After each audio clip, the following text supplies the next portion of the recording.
दूर कहीं एक जंगल में एक चिड़िया और उसके नन्हे मुन्ने प्यारे प्यारे 7 बच्चे रहते थे। चिड़िया अपने बच्चों का खूब लाड प्यार करती और उनका अच्छे से ख्याल रखती। अक्सर चिड़िया को घास फल लाने के लिए घोंसले से बाहर जाना पड़ता था। तब उसके छोटे छोटे बच्चे घर पर अकेले ही रह जाते। चिड़िया जानती थी जंगल में बहुत सारे बदमाश पंछी भी रहते हैं और उनसे उनके बच्चों को खतरा है। वो हर बार इसी चिंता में रहती। उसको पता था बड़े पंछियों की नज़र उनके प्यारे बच्चों पर है। लाडो चिड़िया अपने बच्चों को खतरों के बारे में बताती और अलग अलग पशु पक्षियों के बारे में जानकारी देती ताकि बच्चे जंगल के सारे पशु पक्षियों के बारे में जान सकें। ऐसे ही एक दिन, घर का अनाज खत्म होने वाला है। मुझे बाहर जाकर कुछ दाना पानी इकट्ठा करना पड़ेगा ताकि मेरे बच्चे भूखे ना रहें। मैं अनाज इकट्ठा करने के लिए घर से बाहर जा रही हूँ। तुम सब घर पर ही रहना और दरवाज़ा अंदर से बंद कर लेना। अगर कोई अनजान आए तो दरवाज़ा मत खोलना। मैंने तुम्हें जो खतरों के बारे में जानकारी दी है उसे याद रखना। हाँ माँ, हम याद रखेंगे। हाँ माँ, हम याद रखेंगे। पर माँ, जब तुम घर वापस लौट आओगी तब हम तुम्हें पहचानेंगे कैसे? मैं अपनी आवाज़ निकालूंगी। जब तक तुम्हें समझ में नहीं आए कि ये तुम्हारी माँ की आवाज़ है तब तक दरवाज़ा नहीं खोलना। हाँ माँ, आई बात समझ में। ठीक है, अब मैं जा रही हूँ। दरवाज़ा बंद कर लेना। लाडो घोंसले से बाहर चली गई। बच्चों ने अंदर से दरवाज़ा बंद कर लिया। चलो माँ के आने तक कुछ खेल खेलते हैं। हाँ, चलो चलो। कोई तकिए पर नाचने लगा, कोई अपनी डॉल के साथ खेलने लगा तो कोई घास की तिलियों के साथ घोंसला बनाने लगा। एक बच्चा तो अपने घोंसले में जाकर कंबल ओढ़कर सो गया। थोड़ी ही देर में लाडो चिड़िया अनाज लेकर आ गई। बच्चों, दरवाज़ा खोलो, मैं आ गई। लगता है माँ आ गई। चलो दरवाज़ा खोलते हैं।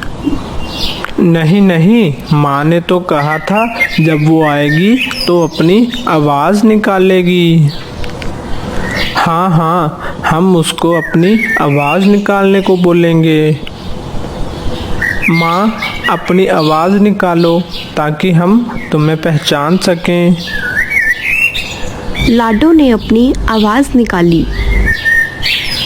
हाँ, ये तो माँ ही है। हमें दरवाज़ा खोलना होगा। ऐसा कहकर बच्चों ने दरवाज़ा खोल दिया। माँ, तुम आ गई। हाँ मेरे बच्चों, मैं आ गई। चलो अब खाना खा लो। बच्चों ने अनाज खा लिया।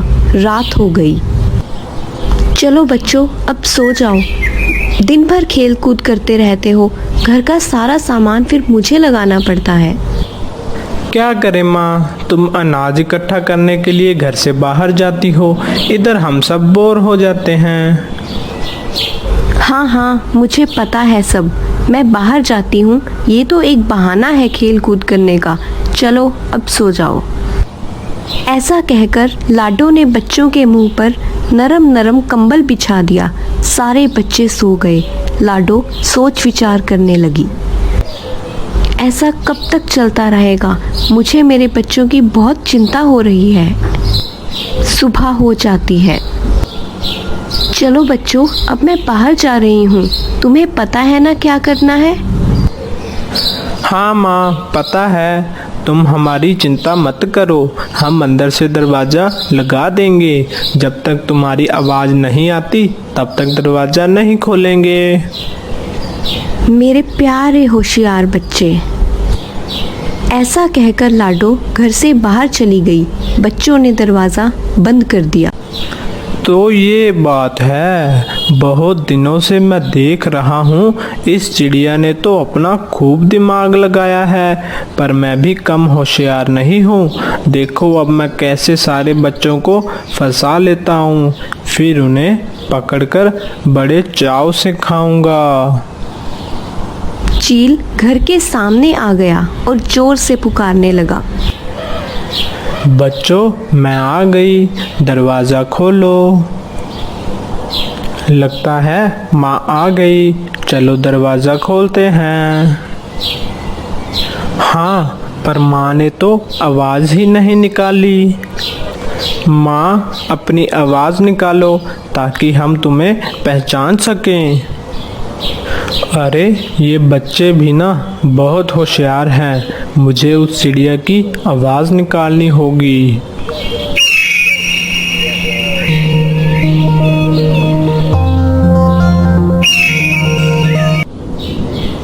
अरे नहीं, ये तो किसी और पंछी की आवाज़ लग रही है।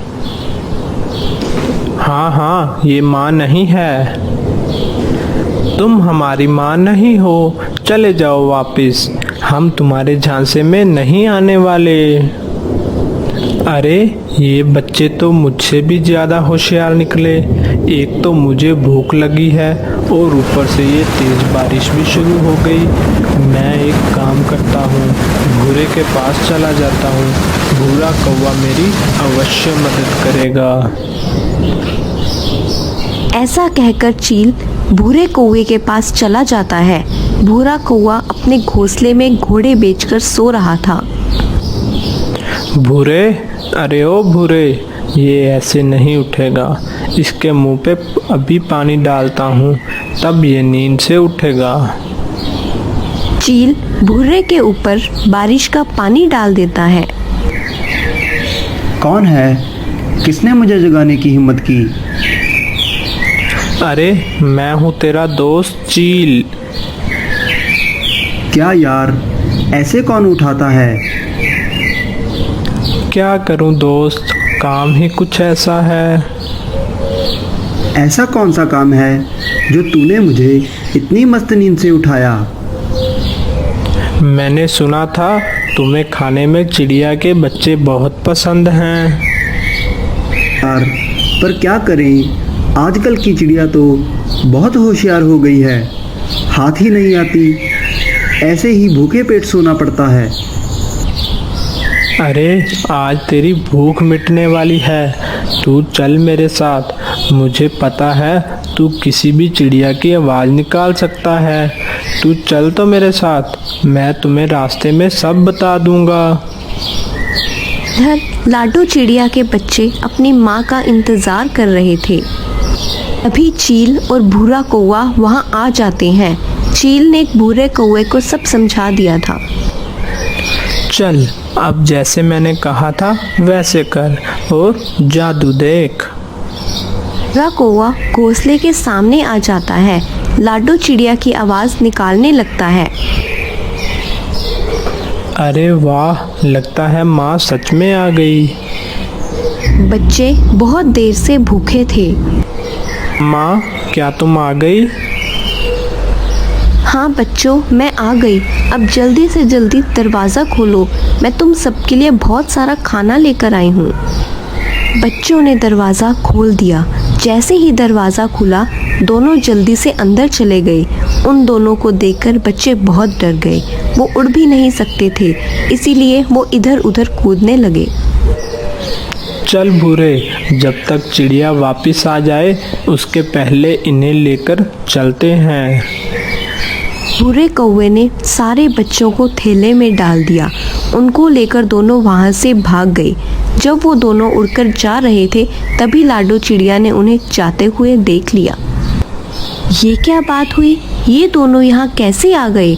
मुझे कोई गड़बड़ लग रही है। लाडो अपने घर के पास आ जाती है। उसने देखा घर का दरवाज़ा तो पहले से ही खुला था। वो घर के अंदर चली। अरे नहीं, ये क्या हो गया? मुझे लगता है ये चीलों और भूरे कौवे का ही काम है। मुझे अभी जाकर बच्चों को बचाना होगा, नहीं तो वो दोनों मेरे बच्चों को नुकसान पहुंचाएंगे। लाडो तेज उड़ते हुए दोनों के पीछे निकल पड़ी। उसे बस अपने बच्चों की चिंता हो रही थी। काला कौवा बारिश की वजह से अपने घोंसले में बैठा हुआ था। तभी उसे लाडो चिड़िया तेज उड़ते हुए दिखाई देती है। अरे लाडो रुको, इतनी जल्दी में कहाँ जा रही हो? कालू बाहर आ गया। क्या हुआ लाडो, इतनी तेज बारिश चल रही है और तुम फिर भी उड़ती हुई जा रही हो। मुझे जाने दो, मुझे लगता है चीलू और भूरे ने मेरे बच्चों को पकड़ लिया है। मेरे बच्चे खतरे में हैं। हाँ लाडो, मैंने अभी उन दोनों को यहाँ से उड़ते हुए जाते देखा। उनके हाथ में कुछ बड़ी चीज थी, तभी मुझे थोड़ा शक हुआ था। हाँ कालू भैया, इसीलिए मैं इतनी जल्दी में थी। वो दोनों मेरे बच्चे को कुछ नुकसान ना पहुंचा दें। इससे पहले मुझे उन दोनों को सबक सिखाना होगा। नहीं लाडो, ये समय अपनी शक्ति दिखाने का नहीं है। इस समय हमें उक्ति से काम लेना होगा। हम दोनों मिलकर भी उन दोनों का कुछ नहीं बिगाड़ सकते। क्या तुम्हें मुझ पर विश्वास है? हाँ कालू भैया। तो एक काम करो, तुम राजा के पास चली जाओ। उन्हें लेकर तुम चीलों के अड्डे पर आना। तब तक मैं उन्हें संभाल लूँगा। हाँ कालू भैया, आप जैसा कहते हैं मैं वैसे ही करूँगी। तब तक आप मेरे बच्चों का ख्याल रखना। ऐसा कहकर लाडो राजा के पास चली गई और कालू चीलू के अड्डे की तरफ निकल पड़ा। इधर चीलू और भूरा कौवा अपने ठिकाने पर पहुंच चुके थे। भूरे, क्या हुनर है रे तेरे पास? तेरी वजह से आज हमें पेट भर बच्चे खाने को मिलेंगे। हाँ यार, तुमने भी कमाल कर दी। इसमें हम दोनों का बराबर दिमाग लगा है। तभी कालू कौवा वहां पर आ गया।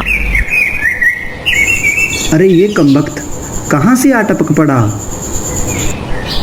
क्यों भूरे, क्या चल रहा है? मुझे तो लगता है तुम्हारी पार्टी चल रही है। मैं खाली कबाब में हड्डी बन गया। चलो यहाँ से निकलना ही बेहतर होगा, वरना तुम दोनों कहोगे बने बनाए घर में सांप घुस गया। हाँ ठीक ही कहा तूने, चला जा यहाँ से। हाँ हाँ, वैसे भी कौन रुकने वाला है यहाँ पर मेरे दिमाग में एक शंका थी, मुझसे रहा नहीं गया, इसलिए मैं पूछना चाहता हूँ। जो कहना चाहते हो साफ साफ कहो।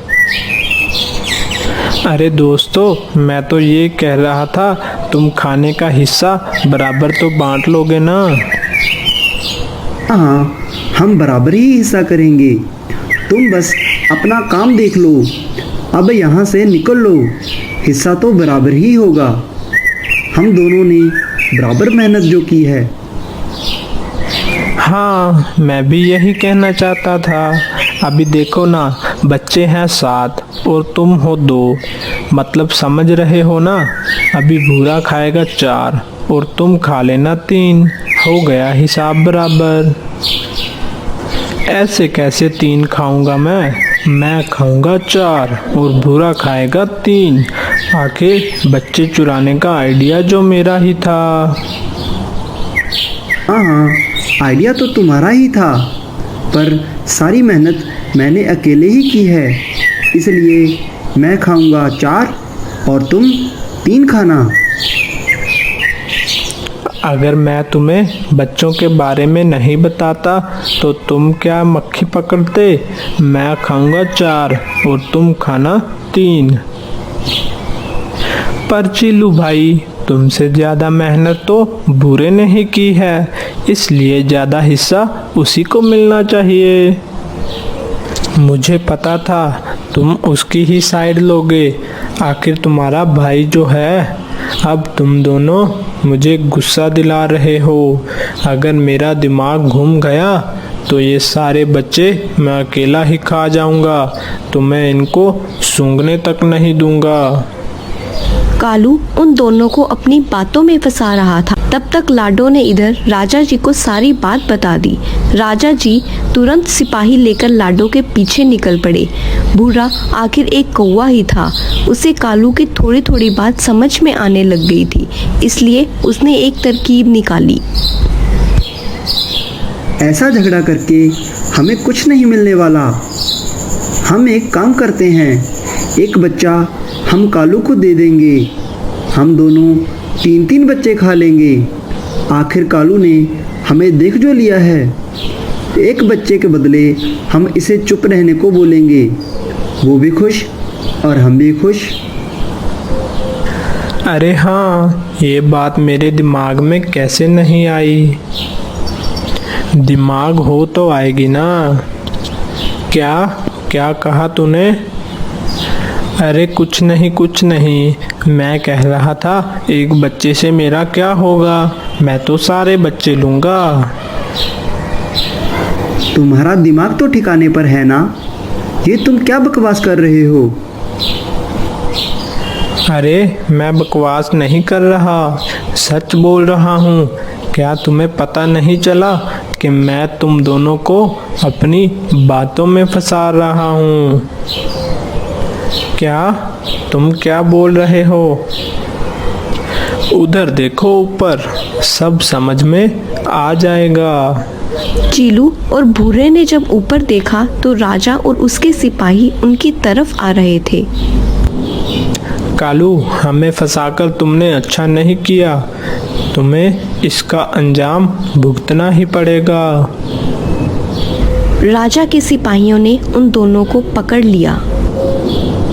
तुम दोनों ने चिड़िया के बच्चों को चुरा कर बड़ा अपराध किया है। तुम दोनों को मैं काल कोठरी में बंद करवाने का आदेश देता हूँ। सिपाही पंछी उन दोनों को लेकर चले गए। तुमने अपनी चतुराई की वजह से चिड़िया के बच्चों की जान बचा ली। हम तुम्हारे शुक्रगुजार हैं और बख्शीश के तौर पर तुम्हें नया घर देने की घोषणा करते हैं। कालू भैया, तुमने मेरे बच्चों की जान बचा ली। मैं इसका एहसान जिंदगी भर नहीं भूल सकती। ऐसे नहीं चलेगा लाडो, तुम्हें मुझे गाना सिखाना होगा। नहीं कालू भैया, वो छोड़ो, मैं कुछ भी सिखा सकती हूँ। अरे मैं तो मजाक कर रहा था, मैं तो पहले से ही अच्छा सिंगर जो हूँ। एक बार की बात है, एक जंगल में एक चिड़िया और एक चिड़ा रहते थे। वो चिड़िया और चिड़ा बहुत ही समझदार थे। चिड़े जी, मैं क्या कहती हूँ, आज हम लोग कहीं घूमने के लिए चलते हैं। देखिए ना, आज मौसम कितना अच्छा हो रहा है। चलिए ना कहीं घूमने के लिए चलते हैं। अरे पर जाएंगे कहाँ घूमने के लिए, ये तो बताओ। चलो चिड़े जी, चलो कहीं दूसरे जंगल में घूमकर आते हैं, बड़ा ही मजा आएगा। हाँ हाँ ठीक है, चलते हैं। फिर वो जा ही रहे होते हैं कि उस चिड़े के पास टोनी चिड़िया आ जाती है। अरे टोनी, क्या हुआ? इतने दिनों बाद आ रही हो, इतने दिनों से कहाँ थी? अरे चिड़े भैया, मैं बहुत ही परेशान हूँ। मुझे समझ नहीं आ रहा कि अब मैं क्या करूँ, इसलिए मैं आपसे मदद मांगने के लिए आई हूँ। हाँ हाँ बोलो टोनी बहन, कैसी मदद चाहिए तुम्हें मुझसे? चिड़े भैया, कुछ दिनों से हमारे जंगल में दाना पूरी तरह से खत्म हो गया है, जिसकी वजह से हमारे जंगल के सारे पक्षी बहुत ही भूखे हैं।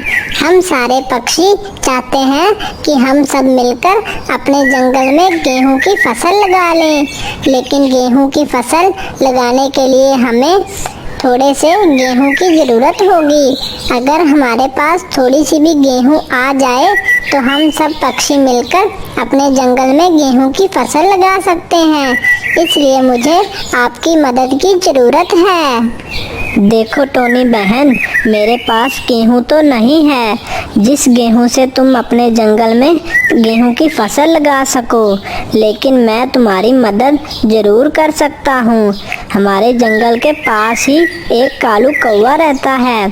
उस कालू कौवे की अपनी खुद की जमीन है जिसमें से वो काफ़ी गेहूं की फसल लगाता है। मैं कालू कौवे से कुछ गेहूं के दाने उधार मांगकर ला सकता हूँ, जिस गेहूं के दाने से तुम अपने जंगल में गेहूं की फसल लगा लेना। लेकिन वो कालू कौवा ऐसे ही हमें दाने नहीं देगा, हमें उसे वो दाने वापस भी करने होंगे। हाँ, तो इसमें क्या मसला है चिड़े भैया?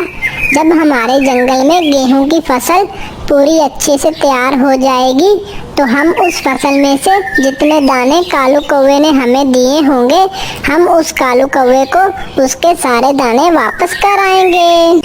हाँ, ये ठीक है टोनी बहन, हम ये कर सकते हैं, लेकिन वो कालू कौवा बहुत ही खतरनाक है। अगर हमने उस कालू कौवे के दाने वापस ना किए तो वो कालू कौवा कुछ भी कर सकता है। अरे नहीं नहीं, ऐसा कुछ भी नहीं होगा। बस एक बार हमारे जंगल में गेहूं की फसल अच्छे से हो जाएगी तो हम उस कालू कौवे के सारे दाने वापस कर आएंगे। बस एक बार आप जाकर उस कालू कौवे से दाने मांग कर ले आओ। ठीक है टोनी बहन, मैं जाता हूँ, उस कालू कौवे के पास गेहूं के दाने मांग कर लाता हूँ।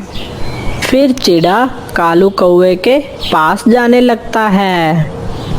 चिड़ा कालू कौवे के पास आ जाता है और कालू कौवे से कहता है, अरे कालू भैया, मुझे आपसे एक काम पड़ गया है, क्या आप मेरी मदद करोगे? हाँ हाँ, बोलो चिड़े, तुम्हें क्या मदद चाहिए? तुम्हें मुझसे क्या काम पड़ गया है? मैं तुम्हारी मदद जरूर करूँगा। तो भैया, आप कुछ महीनों के लिए मुझे गेहूं के दाने उधार पर दे सकते हो। मैं अपने जंगल में फसल लगाना चाहता हूँ, क्या आप मुझे दाने उधार पर दे सकते हो? पर चिड़े, तुम मुझे वापस कब करोगे दाने? बस जैसे ही मेरी फसल बढ़ जाएगी, मैं आपको जितने दाने आपने दिए थे उससे कहीं ज़्यादा दाने लाकर आपको वापस कर दूंगा। ठीक है चिड़े, मैं तुम्हें कुछ दाने गेहूं के उधार पर दे देता हूँ, लेकिन तुम मुझे जानते हो, अगर तुमने टाइम पर मुझे गेहूं के दाने वापस ना किए तो तुम्हारे लिए बहुत बुरा होगा। हाँ कौवे भैया, मैं आपको जानता हूँ, ऐसा कुछ भी नहीं होगा। मैं आपको गेहूं के दाने टाइम पर वापस ला कर दूंगा। ठीक है चिड़े, तो मैं कुछ दाने तुम्हें उधार पर दे देता हूँ। फिर कालू कौवा कुछ दाने चिड़े को उधार पर दे देता है और चिड़ा वो दाने लेकर अपने घोंसले में आ जाता है। ये लो टोनी बहन, मैं तुम्हारे लिए कुछ गेहूं के दाने उधार पर ले आया हूँ। अभी ये दाने तुम अपने जंगल में ले जाओ और जाकर गेहूं की फसल लगा लो। लेकिन जैसे ही तुम्हारे जंगल में फसल लग जाए तो तुम ये सारे दाने लाकर मुझे वापस कर देना, वरना वो कालू कौवा मुझे नहीं छोड़ेगा।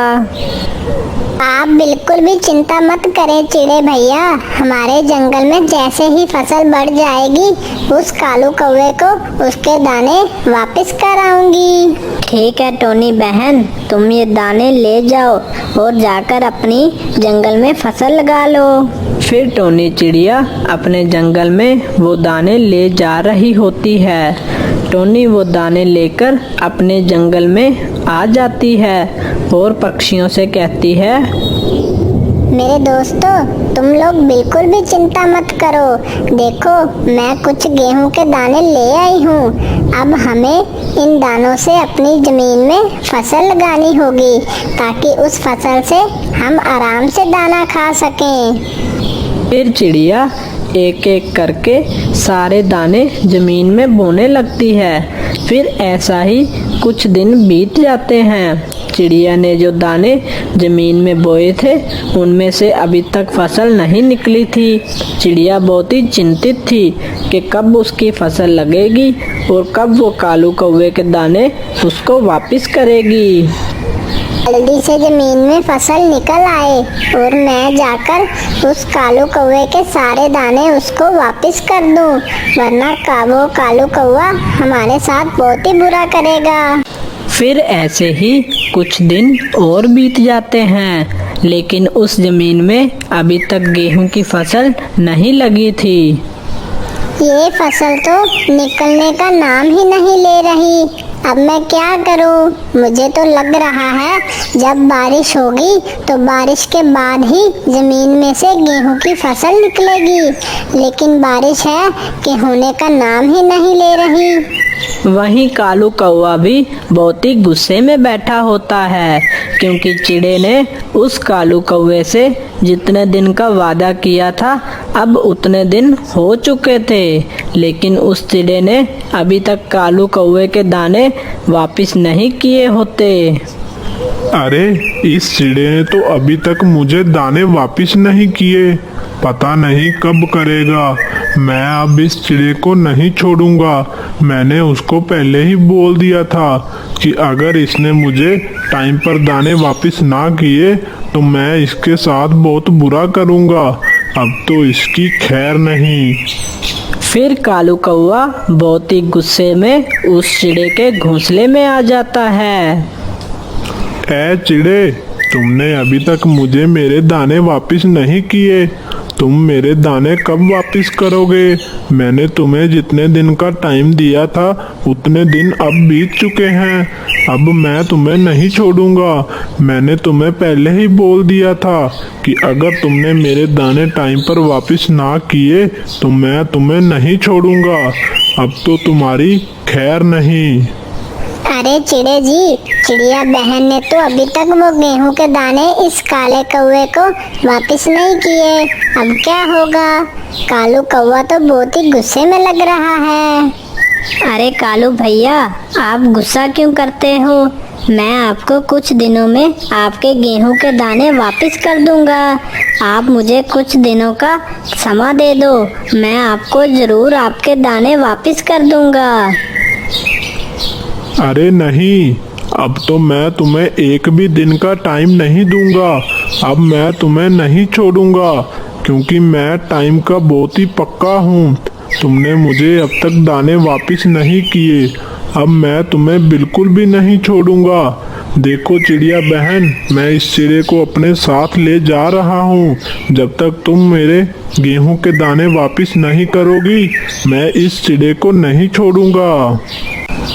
कालू कौवा उस चिड़े को अपने पंजों में फंसाकर अपने साथ ले जा रहा होता है। कालू कौवा उस चिड़े को पेड़ से उल्टा लटका देता है। ऐ चिड़े, अब से तुम यहीं उल्टे लटके रहोगे जब तक तुम्हारी पत्नी मुझे मेरे गेहूं के दाने वापस नहीं करेगी, तब तक तुम यहीं लटके रहोगे। अरे अब मैं क्या करूं? ये कालू कौवा तो मेरे चिड़े जी को अपने साथ ले गया। पता नहीं ये कालू कौवा चिड़े जी के साथ क्या करेगा। अब मुझे कुछ तो करना ही होगा। किसी तरह भी कालू कौवे के गेहूं के दाने उसको वापस करने होंगे, तभी वो चिड़े जी को छोड़ेगा। चिड़िया टोनी चिड़िया के पास जाने लगती है। फिर वो चिड़िया टोनी चिड़िया के पास आ जाती है और टोनी चिड़िया से कहती है, अरे टोनी बहन, आपने अभी तक उस कालू कौवे के गेहूं के दाने वापस नहीं किए, जिसकी वजह से वो कालू कौवा चिड़े जी को अपने साथ ले गया है। पता नहीं वो कालू कौवा चिड़े जी के साथ क्या करेगा। अरे ये क्या कह रही हो? वो कालू कौवा चिड़े भैया को अपने साथ क्यों ले गया? अरे अब मैं क्या करूं? अरे करना क्या है? तुम जल्दी से उस कालू कौवे के गेहूं के दाने वापस करो, तभी वो चिड़े जी को छोड़ेगा। अरे वो दाने तो मैंने जमीन में बो दिए हैं और उस जमीन से अभी तक गेहूं की फसल नहीं निकली है। पता नहीं कब फसल निकलेगी। अरे चिड़िया बहन, कितने सालों से इस जंगल में बारिश नहीं हुई है। अगर एक बार बारिश हो जाए तो जल्दी से फसल निकल जाएगी और हम उस कालू कौवे के सारे दाने वापस कर देंगे और वो कालू कौवा चिड़े भैया को जल्दी से छोड़ देगा। हाँ, पर हम बारिश कैसे करवाएं? इसके लिए तो हमें बादल भैया के पास जाना होगा। आखिर बादल भैया ही बारिश कर सकते हैं। हाँ चिड़िया बहन, चलो चलते हैं। बादल भैया हमें पहाड़ियों के किनारे पर मिलेंगे। हम उनसे वहीं चलकर मिलते हैं। दोनों चिड़िया बादल के पास जाने लगती हैं। फिर दोनों चिड़िया बादल के पास आ जाती हैं और कहती हैं, बादल भैया, कृपा करके आप हमारी मदद कीजिए। हमारे जंगल में कई सालों से बारिश नहीं हुई है, जिसकी वजह से जमीन में फसल नहीं निकल रही है। अगर आप हमारे जंगल में चलकर बारिश कर दें तो हमारी फसल जल्दी से निकल जाएगी। ठीक है चिड़िया बहन, चलता हूँ तुम्हारे साथ। वैसे भी मैंने तुम्हारे जंगल में कई साल से बारिश नहीं की है, तो आज चलकर कर देता हूँ। फिर वो चिड़िया बादल को अपने साथ ले जाती है और 2-3 बादल मिलकर उस जंगल में बारिश शुरू कर देते हैं, जिसकी वजह से ज़मीन को भी काफ़ी अच्छा पानी मिल जाता है। बारिश रुकने के बाद उस जंगल में काफ़ी अच्छी गेहूं की फसल हो जाती है। टोनी चिड़िया बहुत ही खुश हो जाती है। टोनी चिड़िया उस कालू कौवे का जितने भी दाने थे वो सारे दाने लौटाने जा रही होती है, ताकि वो कालू कौवा उस चिड़े को छोड़ दे। फिर टोनी चिड़िया कालू कौवे को उसके सारे दाने लौटा देती है। कालू कौवा उस चिड़े को आज़ाद कर देता है और चिड़िया खुशी खुशी रहने लगते हैं। वहीं उस जंगल में सारे पक्षी भी खुशी खुशी रहने लगते हैं, क्योंकि उस जंगल में उन्हें दाने की अब बिल्कुल भी कमी नहीं थी। इस कहानी से हमें ये सीख मिलती है कि अगर हम कभी भी किसी से उधार लें तो हमें उसके टाइम पर वापस कर देनी चाहिए, वरना ऐसे ही होता है। अगर आपको हमारी स्टोरी अच्छी लगी तो चैनल को सब्सक्राइब करना मत भूलिएगा।